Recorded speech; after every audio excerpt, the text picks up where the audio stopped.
Good evening, friends, and welcome to the climax of yet another spooky holiday season. This is my favourite time of year, and I always say there's nothing better to round it off than a good spooky story. Perhaps you'd like to join me. If so, make yourself comfortable, pull up a seat, and prepare to poop your pants in terror at the scariest stories mankind has produced. This is the return of the CrappyPasta Chronicles. Our first story tonight is an old classic. It has no title, so I shall simply begin. A man checked in at a hotel, walked up to the front desk to collect his key. The woman at the desk gave him his key and told him that on the way to his room there was a door with no number that was locked, and no one was allowed in there. Especially no one should look inside the room, under any circumstances. So he followed the instructions of the woman and proceeded to his room and going straight to bed. The next night, his curiosity struck him and wouldn't leave. He walked down the hall to the door and tried the handle. Sure enough, the door with no number was locked. He then bent down and looked through the keyhole. Cold air passed through it, chilling his eye. What he saw was a hotel bedroom, and in the corner was a woman whose skin was completely white. She was leaning her head against the wall, facing away from the door. He stared in confusion for a while. He almost knocked on the door, but decided not to. This disinclination saved his life. He crept away from the door and went back to his room. The next day, he returned to the door and looked through the keyhole. This time, all he saw was redness. He couldn't make anything out of it besides a distinct red color, unmoving. At this point, he decided to consult the woman at the front desk for more information. She sighed and said, "Did you look through the keyhole?" The man nodded and told her what he saw. Then she said, "Well, I might as well tell you the story. A long time ago, a man murdered his wife in that room, and her ghost haunts it." She then whispered, "But these people were not ordinary. They were white all over, except for their eyes, which were red." It's not only the classics that are good, so next we have a much more modern tale. This is called Can'tTurnBack.exe. I was looking for a good free game. I found a weird Russian website with a simple black background. I had to translate the Russian, which said something like this: "Free game, very fun." I wouldn't normally download from such a weird and shady site, but I really wanted to play a game. It took about 8 minutes to download, and when it did, it opened WinRAR, and all there was a file that said Can'tTurnBack.exe. A little odd, but if it's a horror game, I don't care. I love that stuff. It started up without even asking to install. I'm going to close it and scan for a virus," I said. I was at the menu and it was just black with some blood spatters.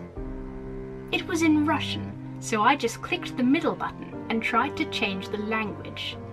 It worked, and the 3 menu options were play, options, and exit. I closed it and scanned it. No viruses, okay.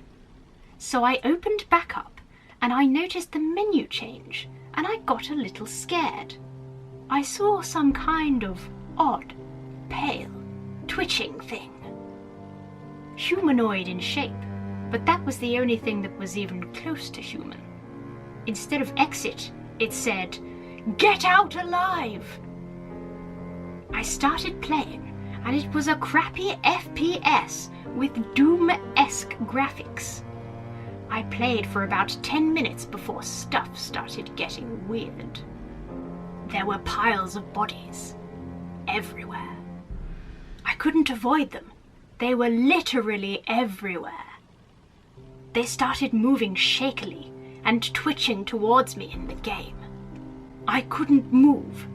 I pressed ESC and I exited the game, or at least tried. A message box popped up and it said, "Could not exit. You can't turn back." I started to get scared, so I unplugged my computer and restarted it.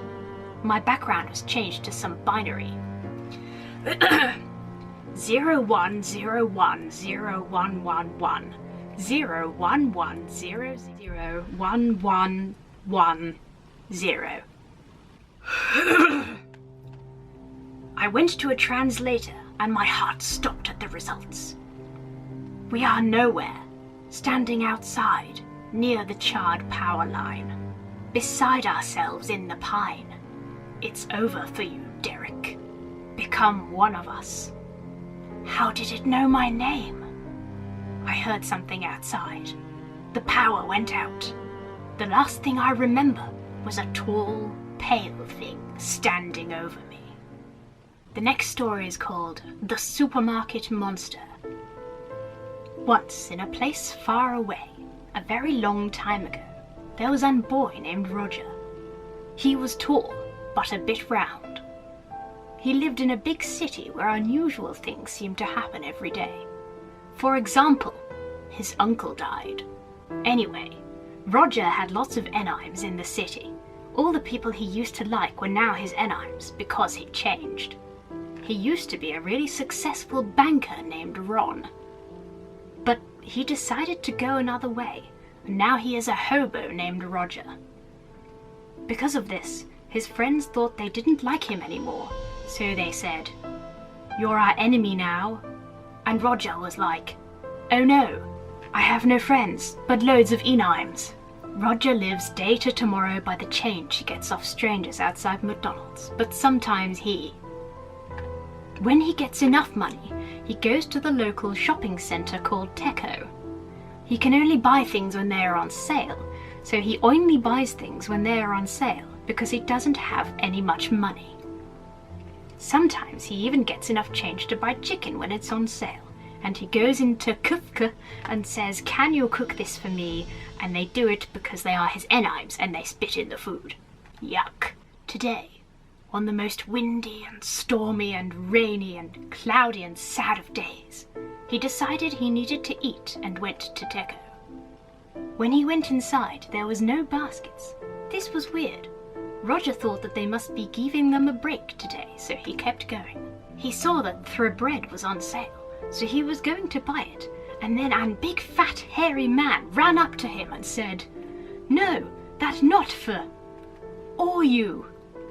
And he took the sale sign away, which made the bread go back up to $100,000. This is all in the future, so that's normal for the future.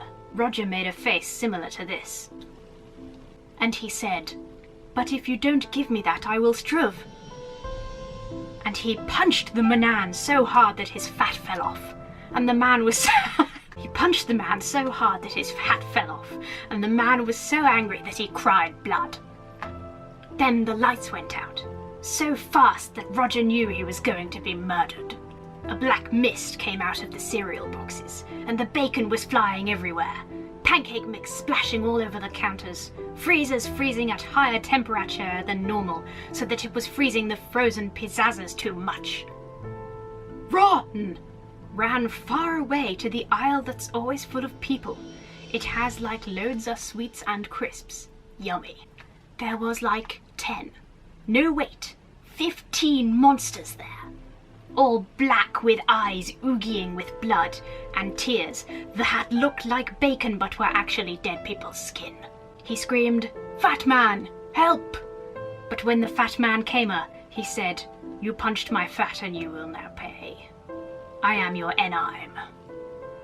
And then he ran and went inside a freezer, but forgot that the freezers froze too hard now and he died from freeze. Roger ran to an exit and was almost out when he trippied on something. He looked down and saw his enemy saying, "Help me, the pancakes were too string." And then he said, "No, I am Roger. You were Ron's friend, not mine, smelly." And he ran out the door. He was safe. He got out. He escaped. He avoided death. He was alive. He was tall. He was safe. He was Roger. Then he went back in for the bread, but forgot about the monsters. So when he got the bread, the monsters came out between the slices and cried blood from their mouths, saying, "We are your enemies, Ron." He said, "How do you know?" "Ow, my old name." And then they ate him, and he just fell down on the floor crying from death. His last words were, "I am all your enemies." Then he fell down and died. Just before he died, he said, "I will now be a supermarket monster." So when you are in a supermarket, remember that Ron is waiting. In the future, though, because it's in the future, remember? Our final story tonight is called Scootaloo. I was walking down the street at night when I spotted a shadow. The shadow was in the shape of Scootaloo. The shadow then disappeared, just until it appeared again. Ever since that strange night, the shadow has been haunting me. Every single night I dream about a strange shadow following me. Then I woke up just to see the shadow again. Well, I have had enough. I got to find out about this. Until going back to my bed, I found some strange blood spatters on my bed, and the words yo yo yo, ooh, n ne, x, xt, written on the walls in blood. I also saw my pet dog lying on the floor dead, with no organs, and his fur and eyes were ripped out. What? I thought. This couldn't have been happening, I thought. Until out of nowhere, a negative-coloured Scootaloo popped out of nowhere, grabbed my organs out of my body, and...